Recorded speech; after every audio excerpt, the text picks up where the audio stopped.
Hello, everyone. This is Tom Fox. I'd like to welcome you to a special 5-part podcast series, Integrity Matters, exploring the National Defense Authorization Act, sponsored by K2 Integrity. This week I visit with Chip Ponce, who is the global co-head of the K2 Integrity Financial Crimes Risk Management Practice and a member of K2 Integrity's board. He co-founded the Financial Integrity Network in 2014, which merged with K2 Intelligence in 2019. The combined firm announced its new name, K2 Integrity, in November 2020. From 2002 to 2013, Chip served as the inaugural director of the Office of Strategic Policy for Terrorist Financing and Financial Crimes and a senior advisor at the U.S. Department of Treasury. Prior to K2 Integrity, Chip also served as HSBC's interim head of financial crimes compliance for Mexico and the Latin American region, assisting in the development and implementation of an enterprise-wide financial crimes compliance program adherent to global standards. I'm also joined by Gail Fuller. Gail is a managing director at K2 Integrity. She leads the teams providing advisory support to a wide variety of clients, including foreign governments, financial institutions, and fintech firms, helping them navigate the complex challenges relating to compliance with anti-money laundering, combating the financing of terrorism regulations, U.S. and international sanctions, and bribery and anti-corruption laws. Gail spent nearly 8 years with the U.S. federal government focused on combating illicit finance. Over this 5-part series, we will break down the changes to the Bank Secrecy Act and changes in enforcement to authority to the Financial Crimes Enforcement Network, or FinCEN, which are found in the recently passed National Defense Authorization Act. Topics include breaking down the big picture, company formation reform, new opportunities under this new law, coming changes to corporate governance under the NDAA, and taking the long view of the new law. This is one of the most significant new laws around bank secrecy in nearly 20 years. They will apply to financial institutions and a wide variety of others going forward. In this episode 4, I'm joined by Chip Ponce once more to take a look at changes in governance brought about by the new law. Hello, everyone. This is Tom Fox, back for our 4th episode in our 5-part exploration of the new National Defense Authorization Act, specifically around the expansion of the Bank Secrecy Act. Today, I'm pleased to have back with me Chip Ponce. Chip, first of all, welcome back. Tom, so great to be here for this segment of reporting on the AML reforms that have just been adopted by Congress. Great to be back with you.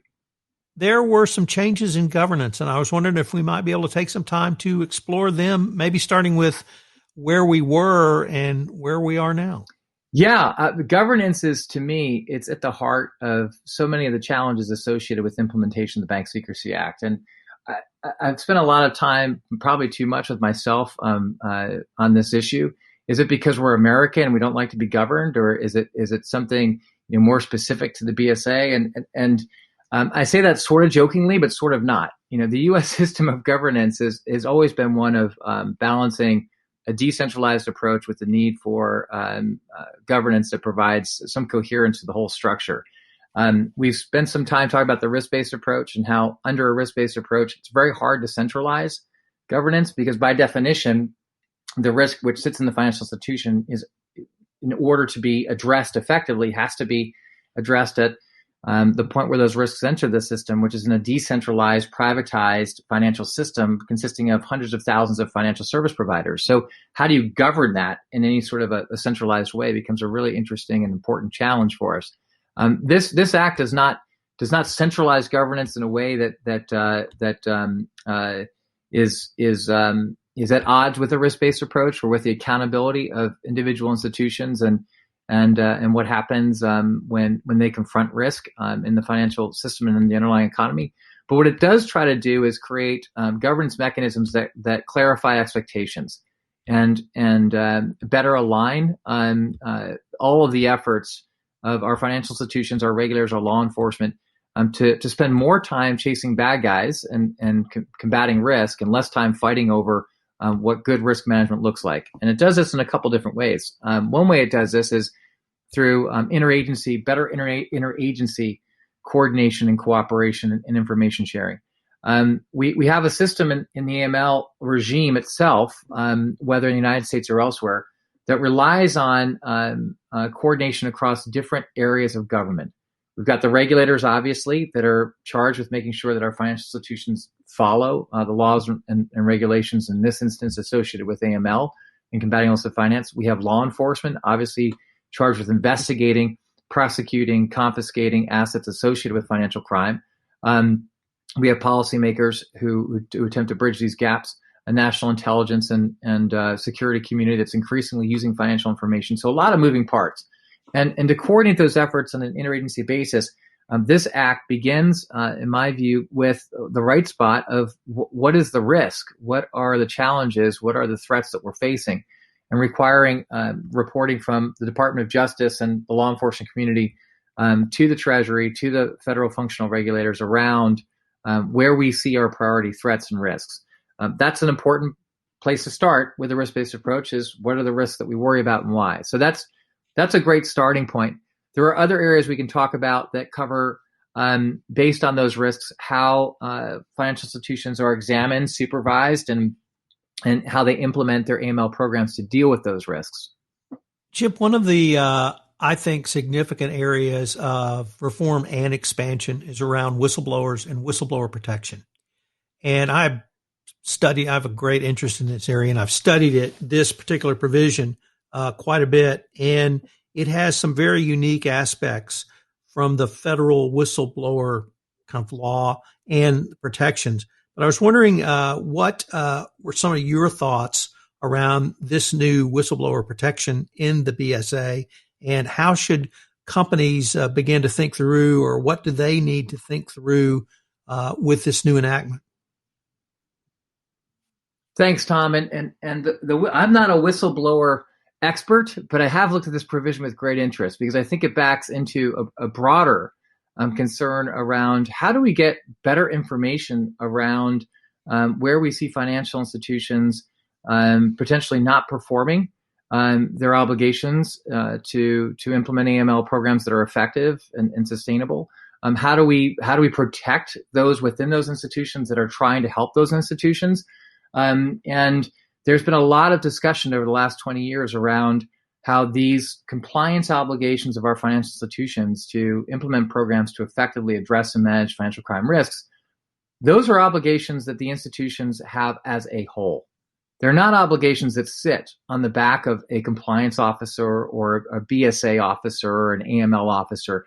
The institution as a whole is responsible for this. And there's been a lot of discussion about the challenges associated with institutional responsibility for implementing these controls, and we call that a culture of compliance, often associated with Bank Secrecy Act obligations.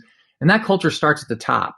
There again, a lot of debate around this, and a growing understanding that a financial institution has to understand its responsibilities and its risks associated with the BSA from the very top. From the board of directors through senior executive management, and then across the so-called three lines of defense: the business, the compliance teams, and the independent testing audit teams that make sure that banks do what they say they do. In that process, any individual who comes forward and sees that a financial institution is not doing what it needs to be doing should be protected and should be encouraged to raise their hand and say, we've got a problem here. And so the whistleblower protections are designed to do exactly that. And in many ways, that should be viewed as a benefit, not just to those in compliance now that may look at this and say, I don't have any recourse for how to deal with challenges in implementation that are not being addressed, but really for the leadership of those institutions to go back through the business and to explain, look, there's now additional reporting that may get us in trouble here. We have to make sure that we are responsive as an institution to concerns about implementation of our AML programs. And so if we're not doing this right, we've now got additional exposure from people who may internally be frustrated, and that's not an outcome that we want to see. So how do we make sure that compliance understands that they're not on an island, that they have the support of senior leadership and the business? How do we make sure that the business understands that compliance isn't compliance's job. It's everybody's job. This whistleblower provision, in my mind, just it brings that discussion into sharp focus and giving real teeth to the notion that financial institutions have to own this responsibility as an institution and not just put it on the second line of defense or on a compliance officer. One of the more controversial provisions is that, as I read the law, a compliance officer, a lawyer in the legal department, or other person who may have had either a legal obligation of confidentiality or by tradition, an obligation of confidentiality, or an internal auditor can go directly to the government and without whistleblowing internally. And I've seen some commentators raise this as potential conflict of interest. I will tell you my position, and then perhaps you can share with me your thoughts on it. I completely reject that. I've been in this field for almost 20 years, and I cannot think of one compliance officer, internal auditor, or general counsel that did not try to raise issues within the company internally and try to rectify whatever the situation was before they would even consider going outside. So I completely reject a potential conflict of interest. But I mean, you've been in this space, you've been in financial institutions, you run your own consulting practice, you've been with the government. And I guess I wanted to know your thoughts on that. Yeah, Tom, thanks for that. And it's tricky for the reasons that you've explained. And I agree with you. There is more than enough space to allow for this independent reporting from an individual to the government, because at the end of the day, we see too many institutions in which compliance interests have been frustrated. That has been a signature of the enforcement environment over the past several years, and in various financial institutions that have been penalized for noncompliance with the BSA. To give additional recourse to those individuals, I think makes sense, and it's not mutually exclusive. To your point. It's not as if this whistleblowing provision would shut out an individual from raising things internally. It just provides an additional option and strengthens the hand of those that we are trying to empower within these institutions to allow those institutions to better understand and implement effective AML programs. So I don't see it as coming at the expense of internal cooperation. I see it as a last resort, as you've described. And a last resort that should further empower those individuals in trying to resolve things internally by giving attention to that avenue of recourse that individuals now have unequivocally through this statute. So I think that's really important. Can I back up for a second, Tom, if I can, just on, the whistleblowing is so important for the reasons that we've discussed. It does get into, a broader set of challenges associated with how we do govern our AML programs and institutions, and how we communicate between institutions in the public sector. I mentioned at the top interagency coordination and in cooperation across law enforcement, regulators, and in the private sector. I also wanted to point out, and I know Gail's talked a bit about this, the public-private sector partnerships that are part of this legislation as well. That's another governance model that I think many have been speaking about in recent years, that for us to do a better job as a system in hardening our system against illicit finance, we have to communicate more and govern more collaboratively between the public and private sector. We talked about FinCEN exchange in the first episode. We've talked a little bit about public-private partnerships. We've talked a little bit about the Bank Secrecy Act Advisory Group, I think, at FinCEN, and having subcommittees on innovation and on partnerships with information sharing with the public and private sector between them. And across them. And then finally, the concept of shared compliance resources, which we haven't really spoken about. It's an area that regulators have opened up through interagency guidance to allow financial institutions to share compliance resources in ways that allow for more effective and sustainable use of resources. But it hasn't really been colored in. This act, among other things, codifies the use of the sharing of resources in ways that represent another governance model that I think is really worth exploring, because it pulls us in the direction of what many of us call utility models, where we look at shared, not only shared costs, but shared risk management responsibilities, to say when we have common customers, when we have common markets, we have common products and services and delivery channels, do those create opportunities for us to collectivize in some ways risk management, and not just to save money, which is important because it means that we can free up resources to look at other areas of risk, but to be more effective, and ultimately bringing together different parts of what is a balkanized financial system or transaction or relationship into a platform of common interest.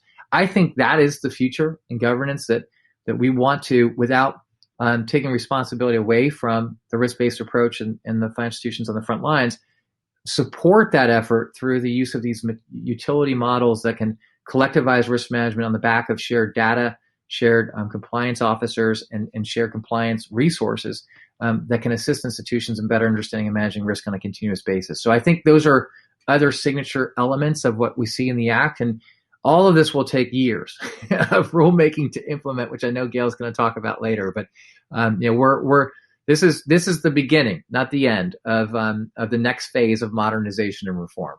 Chip, unfortunately, we are near the end of our time for this episode. But once again, if our listeners were interested in obtaining more information on any of the topics that we've talked about, where could they go? So I'm going to do this all day long, Tom. Dolphin, dedicated online financial integrity network. This is a great platform that our firm has put together for the financial crime compliance community, for the counter illicit finance community. It's for those in financial institutions, those in financial service providers, those in government, whether you're regulating, investigating, analyzing illicit finance risk and risk mitigation programs. This is a platform that is designed to be an online workspace to help you do your job more effectively. So if you want to talk about the NDAA and the reforms that are coming, we'll have space on Dolphin for you to raise those issues with our experts, and for you to learn from our experts what is happening as it's happening, as this Act gets implemented through implementing regulations over the next several years. So please come see us on Dolphin, or at a minimum, come find us at k2integrity.com. Great to be with you, Tom. Thanks so much for having me again. Thanks again. I look forward to continuing the conversation, Chip. Hello, everyone. This is Tom Fox. I'd like to thank you for listening to this episode of Integrity Matters, exploring the National Defense Authorization Act. I hope you'll join us again tomorrow for another episode. Please check out the great resources provided by K2 Integrity, which are listed on the show notes, their website, and the new Dolphin site. This special 5-part podcast series is a production of the Compliance Podcast Network, sponsored by K2 Integrity.